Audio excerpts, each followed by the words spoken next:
ത്രിയേക ദൈവത്തിൻ്റെ തിരുനാമത്തിൻ്റെ മഹത്വം ഉണ്ടായിരിക്കട്ടെ. പരിശുദ്ധ വലിയ കാതോലിക്ക ബാബ തിരുമേനി, അഭിനരായ പിതാക്കന്മാരെ, ബഹുമാനപ്പെട്ട റമ്പാച്ചന്മാരെ, വൈദിക ശ്രേഷ്ഠരെ, ഷമ്മാസന്മാരെ, വൈദിക വിദ്യാർത്ഥികളെ, ഇവിടെ സന്നിഹിതരായിരിക്കുന്ന സഹോദരി സഹോദരന്മാരെ, ഇന്നലെയും ഇന്നുമായി ഈ പരിശുദ്ധ ദേവാലയത്തിൽ കബറടങ്ങിയിരിക്കുന്ന രണ്ട് പ്രധാന പിതാക്കന്മാരുടെ ഓർമ്മ പെരുന്നാൾ ഭക്തി നിർഭരമായി നാം നടത്തുകയാണ്. ഏതാണ്ട് 1.25 നൂറ്റാണ്ടിൻ്റെ ഇടവേളകളിൽ മലങ്കര സഭാ മണ്ഡലത്തിൽ ഉദിച്ചുയർന്ന രണ്ട് ഭാഗ്യ നക്ഷത്രങ്ങളാണ് ഈ സെമിനാരിയുടെ സ്ഥാപകനായിരിക്കുന്ന ജോസഫ് മാർ ദിവന്നാസിയോസ് പിതാവും അതുപോലെ തന്നെ പൗലോസ് മാർ ഗ്രിഗോറിയോസ് പിതാവും. ഈ രണ്ട് പിതാക്കന്മാരും തമ്മിൽ ഏകദേശം ഒരു 1.25 നൂറ്റാണ്ടിൻ്റെ ഇടവേളയുണ്ട്. രണ്ട് പിതാക്കന്മാരും മലങ്കര സഭയ്ക്ക് നൽകിയിട്ടുള്ള സംഭാവനകൾ അതുല്യമാണ്. ഈ പിതാക്കന്മാരുടെയൊക്കെ പെരുന്നാളുകൾ ആഘോഷിക്കുമ്പോൾ നമ്മളെല്ലാവരും ആ പിതാക്കന്മാരെ ഏറെ വാഴ്ത്തി പുകഴ്ത്താറുണ്ട്. എൻ്റെ ചിന്ത പോകുന്നത് അവരെ വാഴ്ത്തി പുകഴ്ത്തുന്നത് കൊണ്ട് മാത്രം നമ്മുടെ ചുമതല പൂർത്തീകരിക്കപ്പെടുന്നുവോ എന്നാണ്. എന്തിനാണ് അവരെ കുറിച്ച് നാം അനുസ്മരിച്ച് അവരുടെ ജീവിതത്തിലുള്ള പല അനുഭവങ്ങളും നാം പങ്കുവെക്കുന്നത്? പല ഉത്തരങ്ങളും അതിനുണ്ട്. ഒരുപക്ഷെ അവരെ കണ്ടിട്ടില്ലാത്ത തലമുറയ്ക്ക് അവരെ പരിചയപ്പെടുത്തി കൊടുക്കാം. നമ്മുടെ സഭയുടെ മണ്ഡലത്തിൽ ഇത്രയും ഭാഗ്യ നക്ഷത്രങ്ങളായ പിതാക്കന്മാരുണ്ടായിരുന്നു എന്ന് പറഞ്ഞ് നമുക്ക് ഒത്തിരി സന്തോഷിക്കാം. അങ്ങനെ ഒത്തിരി കാര്യങ്ങൾ ഉണ്ടെങ്കിൽ പോലും അവരുടെ ജീവിതത്തിൽ തിളക്കമുള്ള ചില ഏടുകൾ ഉണ്ടായിട്ടുണ്ട്. ആ തിളക്കമുള്ള ഏടുകളിൽ നിന്ന് നമ്മുടെ ജീവിതത്തിന്റെ ഏടുകളിലേക്ക് എന്തെങ്കിലും പകർത്താനുണ്ടോ എന്നുള്ളത് നാം പരിശോധിക്കുകയും അത് പകർത്തുകയും ചെയ്യണം. പകർത്താൻ ഒക്കുമെങ്കിൽ അവരുടെ ജീവിതത്തിന്റെ ഏടുകളിൽ തിളക്കമുള്ള അംശങ്ങൾ നമ്മുടെ ജീവിതത്തിൽ സ്വാംശീകരിക്കുവാൻ നമുക്ക് കഴിയുമ്പോഴാണ് ഈ പെരുന്നാളുകളൊക്കെ അർത്ഥപൂർണമാകുന്നത്. അല്ലെങ്കിൽ ആ പിതാക്കന്മാരെ കുറിച്ച് നാം മറ്റുള്ളവരുടെ മുൻപാകെ അവരെ അവതരിപ്പിക്കുമ്പോൾ അത് അർത്ഥപൂർണമാകുന്നത് എന്നാണ് എൻ്റെ വിചാരം. നമുക്ക് ഈ പിതാക്കന്മാരെയൊക്കെ ഇവിടെ നിന്ന് വാഴ്ത്തി പോട്ടാം. വെൽക്കോട്ട് തിരുമേനി അങ്ങനെയായിരുന്നു, പൗലോസ് മാർ ഇങ്ങനെയായിരുന്നു, പട്ടശ്ശേരി തിരുമേനി അങ്ങനെയായിരുന്നു. അവരെ അങ്ങനെയായിരുന്നു ഇങ്ങനെയായിരുന്നു എന്ന് പറയുന്നത് കൊണ്ട് മാത്രം എന്താ പ്രയോജനം? എനിക്ക് പറയാനുള്ളത് അവരുടെ ജീവിതത്തിൽ തിളക്കമുള്ള ചില അംശങ്ങളുണ്ട്, ചില പ്രകാശ രശ്മികളുണ്ട്, ചില തീപ്പന്തങ്ങളുണ്ട്. ആ പ്രകാശ രശ്മിയെ നമുക്ക് ഉൾക്കൊള്ളാൻ കഴിയുമോ? നമുക്ക് ഉൾക്കൊള്ളാൻ കഴിയുന്ന ഒത്തിരി കാര്യങ്ങളുണ്ട്. എല്ലാ കാര്യങ്ങളും നമുക്ക് ഉൾക്കൊള്ളാൻ ഒത്തൊന്നും വരികയില്ല. അപ്പൊ പൗലോസ് മാർ ഗ്രിഗോറിയോസിന്റെ ബുദ്ധി എനിക്കോ നിങ്ങൾക്കോ ഉണ്ടാകണമെന്ന് വിചാരിച്ചാലേ കാര്യം ബുദ്ധിമുട്ടാണ്. അത് ദൈവം വ്യത്യസ്തമായ താലന്തുകളിലൂടെ ദൈവം മറ്റു നൽകുന്ന ദാനമാണ്. പക്ഷേ അതിനുള്ളിൽ തന്നെ മറ്റു പല കാര്യങ്ങളുണ്ട് നമുക്ക് സ്വാംശീകരിക്കാൻ പറ്റുന്നത്. അത് സ്വാംശീകരിക്കുന്നില്ലെങ്കിൽ നമ്മുടെ ഈ പെരുന്നാളുകളുടെ ആഘോഷവും ആ പിതാക്കന്മാരെ കുറിച്ചുള്ള അവതരണവും അർത്ഥപൂർണമാകുകയില്ല എന്നാണ് എൻ്റെ വിചാരം. ഈ പഴയ സെമിനാരി സ്ഥാപകനായിരിക്കുന്ന പണ്ടൊക്കെ ഈ തറവാടും കൂടെ പറഞ്ഞ തിരുമേന്മാരെ പറയുന്നു. കാരണം അല്ലെങ്കിൽ അവരെ തിരിച്ചറിയാനും പാടില്ല. ജോസഫ് മാർ ദിവന്നാസിയോസ് രണ്ടാമൻ എന്ന് പറയുമ്പോഴേ പലർക്കും അങ്ങോട്ട് മനസ്സിലാകും. ആ പിതാവിനെ കുറിച്ച് കുന്നംകുളം മേഖലയിലുള്ള ചില ചിത്രങ്ങളുണ്ട്. ആ ചിത്രങ്ങൾ എന്ന് പറയുന്നത് രണ്ട് തിളക്കമുള്ള പ്രകാശ ബിന്ദുക്കൾ ഞാൻ ആ പരിശുദ്ധ പിതാവിന്റെ ജീവിതത്തിൽ നടത്തിയെടുത്തോട്ടെ. ഒന്നാമത്തെ പ്രകാശ ബിന്ദുവായിട്ട് എനിക്ക് തോന്നുന്നത് മൈസൂർ സിംഹം എന്നറിയപ്പെടുന്ന ടിപ്പു സുൽത്താൻ മലബാറിനെ ആക്രമിച്ച് കൊച്ചിയിലേക്ക് ആക്രമണം പടർന്നപ്പോൾ കുന്നംകുളത്തുള്ള നമ്മുടെ വിശ്വാസികൾ ആക്രമിക്കപ്പെട്ടു എന്നുള്ളത് വസ്തുതയാണ്. ആർത്താറ്റ് സെന്റ് മേരീസ് കത്തീഡ്രൽ അദ്ദേഹം തീ വെച്ച് നശിപ്പിച്ചു. ആ സമയത്ത് അദ്ദേഹത്തിന് ഒരു പ്രതിരോധ ശക്തി ഉണ്ടായിരുന്നു. എന്തോന്നാ പ്രതിരോധ ശക്തി?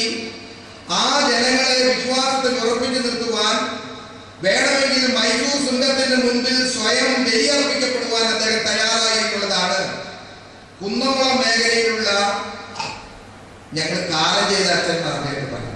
കാലം ചെയ്ത അച്ഛൻ, കാലം ചെയ്യുക എന്ന് പറയുന്നത് പിതാക്കന്മാർക്ക് മാത്രമേ നമ്മൾ പറയാറുള്ളൂ. പക്ഷെ ഞങ്ങളുടെ നാട്ടിൽ ഇപ്പോഴും അങ്ങനെ ഒരു പദപ്രയോഗമുണ്ട്, കാലം ചെയ്ത അച്ഛൻ. അപ്പോൾ ഒരു വലിയ യുദ്ധം വരുന്ന സമയത്ത്, ഒരു രാജ്യത്തെ മുഴുവൻ ഒരു ശത്രു രാജ്യം ആക്രമിക്കുന്ന സമയത്ത് സ്വന്തം വിശ്വാസികളെ വിശ്വാസം നഷ്ടപ്പെടാതെ അവരെ കാത്തു സംരക്ഷിക്കുവാൻ തക്കവണ്ണം നെഞ്ചു വിരിച്ച് മുന്നോട്ട് ഇറങ്ങുക എന്ന് പറയുന്നത് ഒരു തിളക്കമുള്ള വിഷയമാണ്. അത് നമ്മൾ പലപ്പോഴും ഓർത്ത് കാണുകയില്ല എന്നെ വിചാരം. നമ്മൾ പലപ്പോഴും അദ്ദേഹത്തെ കുറിച്ച് പറഞ്ഞ പഴയ സംസാരം പണിതു ഇവിടെ, പിന്നെ അവിടെ ഇംഗ്ലീഷ് വിദ്യാഭ്യാസം തുടങ്ങി, നല്ലത്, വേണമെന്ന് ഞാൻ പറയുന്നില്ല. പക്ഷെ നമുക്ക് ഈ വീണ്ടും ഒരു സെമിനാരി തുടങ്ങിയല്ലേ, തുടങ്ങാൻ പറ്റൂ. ഇപ്പോൾ വേറൊരു സെമിനാരി ഞാൻ തുടങ്ങിയെന്ന് എനിക്ക് കുറിച്ച് പറയാനുള്ളൂ ഇല്ല. ഞാൻ പറഞ്ഞത് തിളക്കമുള്ള ചില ഏടുകളുണ്ട്. അതിലൊന്നാണ് സഭയെ മുഴുവനും നശിപ്പിക്കത്തക്കവണ്ണമുള്ള ഒരു ശത്രു രാജാവ് സഭയെ നശിപ്പിക്കുന്ന സമയത്ത് നെഞ്ചു വിരിച്ചുകൊണ്ട് ആ ജനങ്ങളുടെ മുൻപാകെ നേതൃത്വം നൽകിക്കൊണ്ട് സ്വയം ജീവൻ പണയം വെക്കുക എന്ന് പറയുന്നത് അത്ര ചെറുതൊന്നുമല്ല. ആദാവർത്തമാരുടെ കാലമാണ്. വലിയ മാധ്യമനാശോസം എന്ന് പറയുന്ന പിതാവിന്റെ കാലഘട്ടത്തിലാണ് ആ വിഷയങ്ങളൊക്കെ നടക്കുന്നത്. അപ്പോഴാണ് ഇട്ടൂപ്പറമ്പാന്റെ ശക്തി. അത് കഴിഞ്ഞു ആ ശത്രു രാജാവ് മടങ്ങിപ്പോയി. നമ്മളൊക്കെ അങ്ങനെ ഒരു വിഷയം വന്നാൽ എന്താ ചെയ്യുന്ന ആദ്യം? എന്ത് പാടെങ്കിലായിക്കൊണ്ട് നമുക്ക് കൂടെ കാര്യം പോകണം. അതല്ലേ ഇപ്പോൾ നമ്മുടെ വിചാരമല്ലേ? എല്ലാത്തിനൊന്നും പോകണം, വഴക്ക് പിടിക്കാൻ പോകണ്ട, നെഞ്ചു വിരിക്കാൻ പോകണ്ട, ചാകാൻ പോകണ്ട. അതല്ലയോ നമ്മുടെ ഒരു ഉൾക്കാഴ്ച. സഭ നശിക്കുന്നു എന്ന് കാണുമ്പോൾ, സഭയുടെ വിശ്വാസം തകരുന്നു എന്ന് കാണുമ്പോൾ നെഞ്ചു വിരിച്ച് സ്വന്തം പ്രാണൻ പോലും നഷ്ടപ്പെട്ടുകൊള്ളട്ടെ എന്ന് വിചാരിക്കാവുന്ന ഒരു തിളക്കമുള്ള പ്രകാശ ബിന്ദു നിങ്ങൾക്കും എനിക്കും ഉണ്ടാകണമെങ്കിൽ ഈ സഭ എന്റേതാണ്, ഞങ്ങളുടേതാണ് എന്ന് മൊത്തം ഉള്ളിന്റെ ഉള്ളിൽ ഒരു തീപ്പന്തം ഉണ്ടാകുമ്പോൾ മാത്രമേ അങ്ങനെ നെഞ്ചു പിടിക്കാൻ സാധിക്കുകയുള്ളൂ എന്നാണ് എന്റെ പക്ഷം. അതുകൊണ്ട് ഈ പുലിക്കോട് പരിശുദ്ധ ഈ പഴയ ബംഗാളി സ്ഥാപനം എന്ന് പറയുന്ന പിതാവിനെ നമ്മൾ ഓർക്കുമ്പോൾ എന്താണ് അദ്ദേഹത്തിന്റെ പ്രത്യേകതകളിൽ വരികൾക്കിടയിലൂടെ വായിച്ചറിയുവാനുള്ള പ്രകാശ ബിന്ദുക്കൾ വല്ലതും ഉണ്ടോ? ഉണ്ടെങ്കിൽ അത് നമുക്ക് സാംശീകരിക്കാൻ ഒക്കുമോ? നമ്മൾ ഈ സഭയ്ക്ക് വേണ്ടിയൊന്നും നമ്മൾ അത്രയ്ക്കൊന്നും ബുദ്ധികേട് കാണിക്കുക. നമുക്ക് അതിനുള്ള വിവരമൊക്കെ ഉണ്ടെന്നില്ല. കാരണം ഇപ്പോൾ തന്നെ നമ്മൾ അനുഭവിച്ചുകൊണ്ടിരിക്കുമല്ലോ. ഈ സഭ ഒരിടത്ത് തകരുമ്പോൾ ഈ കൊല്ലാപിനൊന്നും പോകണ്ട. നമ്മൾ മര്യാദക്കാരുടെ മര്യാദരാമന്മാരുടെ പേരിൽ അറിയപ്പെട്ടാൽ മതി എന്ന് വിചാരിക്കുന്ന ഒട്ടു വളരെ ആളുകൾ നമുക്കുണ്ട്. അത് തന്നെയാണ് നമ്മുടെ ദുർബലതയും, അത് തന്നെയാണ് നമ്മുടെ എല്ലാ തകരാറും എന്ന് എന്റെ മനസ്സിൽ കയറിയിട്ടുണ്ട്. പോകട്ടെ. ഇതാണ് പരിശുദ്ധ ഈ പുലിക്കോട്ട് തിരുമേനിയുടെ ജീവിതത്തിലെ ഞാൻ ഒന്നാമതായിട്ട് കാണുന്ന വ്യത്യസ്തത, വ്യതിരിക്തത നമുക്ക് ആർക്കും ഇല്ലാത്തതാണ്. വേണമെങ്കിൽ നമുക്ക് സ്വാംശീകരിക്കാം. രണ്ടാമത്, അദ്ദേഹം മേൽപ്പെട്ടക്കാരനായി. എന്തിനാ മേൽപ്പെട്ടക്കാരനായി? സഭ ഭരിക്കാനായിരുന്നു അല്ല. 6-ാം മാർത്തോമായുടെ കാലത്ത് 3000 വട്ടി പലിശക്കിട്ട് അതിന്റെ പലിശ ഉപയോഗിച്ച് വൈദിക സെമിനാരി നടത്തിക്കൊണ്ടു പോകാമെന്നുണ്ടായിരുന്ന മിഷണറിമാരുടെയും 6-ാം മാർത്തോമായുടെയും ചിന്തയനുസരിച്ച് അതിന്റെ പലിശ വാങ്ങിക്കുവാൻ മലങ്കര സഭയിൽ ആളില്ലാതെ പോയി. ഉട്ടുപറമ്പാൻ അത് ഒപ്പിട്ട് വാങ്ങിച്ചു. അപ്പോഴാണ് സാഹിബ് പറയുന്നത്, അങ്ങനെ പറ്റുകയല്ല, ഈ സഭയുടെ നാട്ടുമെത്രാന്മാർക്ക് മാത്രമേ ഈ പലിശ വാങ്ങാൻ ഒക്കുള്ളൂ എന്ന് പറഞ്ഞപ്പോൾ എന്നാൽ ശരി, ഞാൻ മെത്രാപ്പൊലീത്തയാകാൻ ശിരസ് കുനിച്ചു തരാം. മെത്രാപ്പൊലീത്തയായിട്ട് എഴുതിയിരിക്കാനല്ല അദ്ദേഹം ശിരസ് കുനിച്ചത്. എന്തിനു വേണ്ടിയായിരുന്നു? ഈ പലിശ പണം കൊണ്ട് ഈ വൈദിക സെമിനാരി നടന്നു പോകണം എന്നുള്ളൊരു ഘട്ടം വന്നപ്പോൾ, അല്ലെങ്കിൽ ആ പലിശ പണം അദ്ദേഹം ആദ്യം വാങ്ങിച്ചത് ശരിയായില്ല, ഒരു നാട്ടുമെത്രാൻ മാത്രമേ വാങ്ങാവൂ എന്നുള്ള ഒരു നിയമത്തിന്റെ മുൻപിൽ തലകുനിച്ചുകൊണ്ടാണ് 1, 1.5, 2 വർഷം മാത്രം ഒരു മെത്രാപ്പൊലീത്തയായിട്ട് ജീവിക്കാൻ അദ്ദേഹം നിർബന്ധിക്കപ്പെട്ടത്. തൊഴിയൂർ ചെന്നാണ് അദ്ദേഹം ഈ പട്ടം വാങ്ങിച്ചത്. കിടങ്ങന മാർ പീലക്സിനോസ് എന്ന് പറയുന്ന പിതാവ്. ഇതൊക്കെ തിളക്കമുള്ള ചില അംശങ്ങളാണ് എന്റെ വിചാരം. അദ്ദേഹം ഈ സഭയുടെ ഒരു മലങ്കര മെത്രാപ്പൊലീത്തയായിട്ട് വരാൻ കാരണം ദാഹിച്ചു മോഹിച്ചു വന്നതല്ല, സഭയുടെ ഒരു പ്രതിസന്ധി പരിഹരിക്കാൻ വേണ്ടി സ്വയം ശിരസ് പിടിച്ചു വരികയാണ്. പോകട്ടെ, ഒത്തിരി സമയം പറഞ്ഞ സമയം എനിക്ക് ഒത്തിരി സമയം പറയാൻ താല്പര്യം. ഇങ്ങനെയുള്ള പ്രകാശ ബിന്ദുക്കൾ ആ പിതാക്കന്മാരുടെ ജീവിതത്തിലുണ്ട്. അല്ലാതെ പുലിക്കോട്ട് തിരുമേനി അങ്ങനെയായിരുന്നു, പുലിക്കോട്ട് തിരുമേനിയായിരുന്നു. അദ്ദേഹം ഇംഗ്ലീഷ് വിദ്യാഭ്യാസം തുടങ്ങി, അദ്ദേഹം ഇവിടെ സെമിനാരി തുടങ്ങി, ദീർഘക്ഷണം ഉണ്ടായിരുന്നു. നല്ലത്, ഇതൊക്കെ നല്ലത്. പക്ഷേ ഇതൊന്നും ഇനി നമുക്ക് ആവർത്തിക്കാൻ പറ്റില്ല. പക്ഷെ നമുക്ക് ആവർത്തിക്കാൻ പറ്റുന്ന ചിലതുണ്ട്. അത് ഇതൊക്കെയാണ്. ഇപ്പോഴത്തെ നമ്മുടെ പരിശുദ്ധ അല്ലെങ്കിൽ നമ്മുടെ അഭിമന്യ ഡോക്ടർ പൗലോസ് മാർ ഗീഗോറിയോസ് പിതാവ്, അദ്ദേഹത്തിന്റെയൊക്കെ ഒരു ശിഷ്യഗണത്തിൽ ഉൾപ്പെടാനുള്ള എന്തോ നിയോഗം ദൈവം ബലഹീനായിട്ട് എനിക്കൊക്കെ തന്നു. ഇവിടെ ഇരിക്കുന്ന സെമിനാരി അധ്യാപകർക്ക് മുഴുവനും ഉണ്ട്. ബഹുമാനപ്പെട്ട ജോഷത്തിൽ നിന്ന് വ്യത്യസ്തമാണ്. ബാക്കിയുള്ള പല പിതാക്കന്മാർ ആ പിതാവിന്റെ ഒരു ശിഷ്യഗണത്തിൽ പെട്ടു എന്നുള്ളത് ഞങ്ങൾക്കൊരു മഹാഭാഗ്യവും അവകാശവും പദവിയാണ്. അദ്ദേഹത്തിന്റെ ജീവിതത്തിൽ നമുക്ക് സ്വാംശീകരിക്കാവുന്ന ചില ബിന്ദുക്കളുണ്ട്. അതെന്തോന്നാണ്? അദ്ദേഹത്തിന്റെ ബുദ്ധിയൊന്നും നമുക്ക് അതുപോലെ പകർത്താൻ ശ്രമിക്കരുത്. അത് ഊക്കുമണതരായി ആ പണിക്കൊന്നും പോകണം.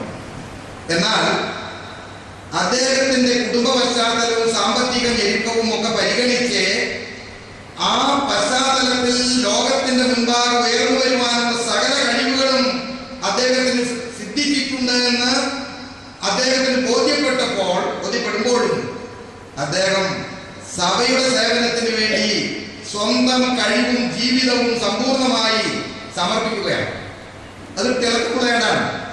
അദ്ദേഹം SSLC പാസ്സായപ്പോൾ അച്ചവട്ടക്കാരനും അതുപോലെ തന്നെ ഈ രാജ്യത്ത് ഒരു ശമ്പളം വാങ്ങുന്ന ഒരു സർക്കാരിന്റെ ഉദ്യോഗം വാങ്ങുന്ന ഒരു ഉദ്യോഗസ്ഥനായപ്പോൾ ആ ചവിട്ടുപടിയിലൂടെ കയറി പോകാനായിരിക്കും ഏത് യുവാവും പരിശ്രമിക്കുകയുള്ളൂ.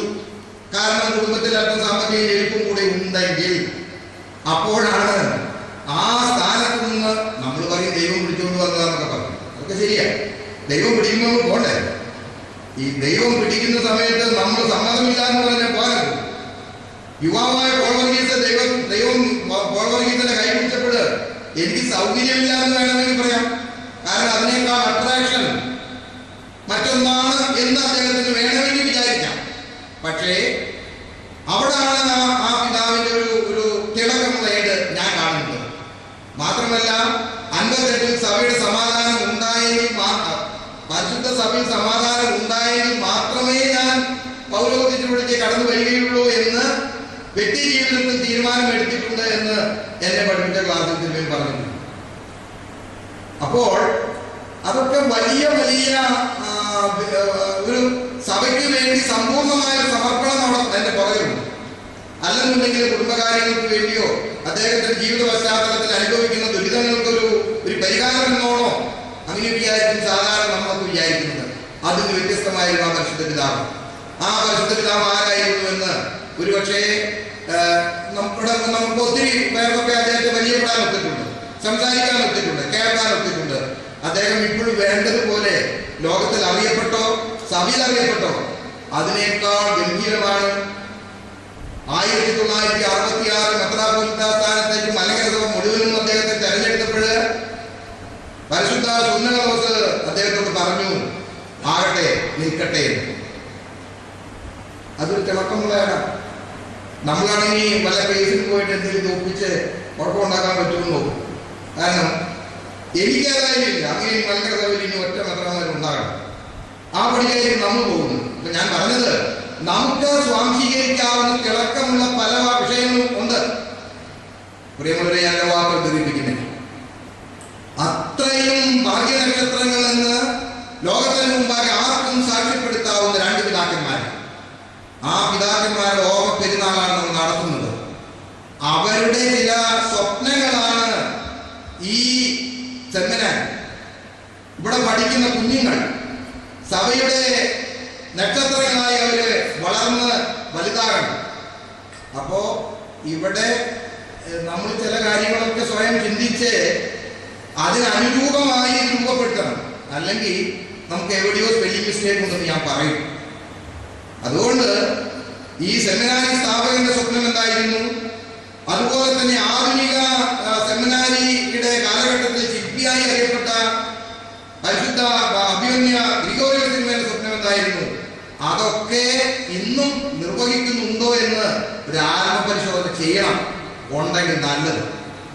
കുറച്ചുകൂടെ നമുക്ക് ചെയ്യാനുണ്ടോ എന്ന് പരിശോധിച്ച് ആ പിതാക്കന്മാരുടെ സ്വപ്നങ്ങൾ സാക്ഷാത്കരിക്കുവാൻ നമുക്ക് കഴിവുണ്ടാകുമ്പോഴാണ് ആ പിതാക്കന്മാരുടെ പെരുന്നാളുകളുടെ ആഘോഷം അർത്ഥപൂർണ്ണമായി തീരുന്നത്.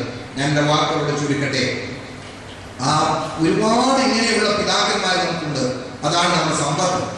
ആ സമ്പത്ത് ഒന്നും നഷ്ടപ്പെടാതെ, അവരുടെ സ്വപ്നങ്ങൾക്ക് യാതൊരു കോട്ടമേൽക്കാതെ വർത്തമാന കാലഘട്ടത്തിൽ ഈ സഭയെ മുന്നോട്ട് നയിക്കുവാനുള്ള വലിയ ഉത്തരവാദിത്വം നിങ്ങൾക്കും എനിക്കും ദൈവം ഏൽപ്പിച്ചു തന്നിരിക്കുന്നു. അത് ഏറ്റവും നന്നായി പൂർത്തീകരിക്കാൻ തക്കവണ്ണം ഇടയാകട്ടെ എന്ന് മാത്രം പ്രാർത്ഥിച്ചുകൊണ്ട് ഞാൻ എൻ്റെ വാക്കുകൾ ചുരുക്കുന്നു. ദൈവം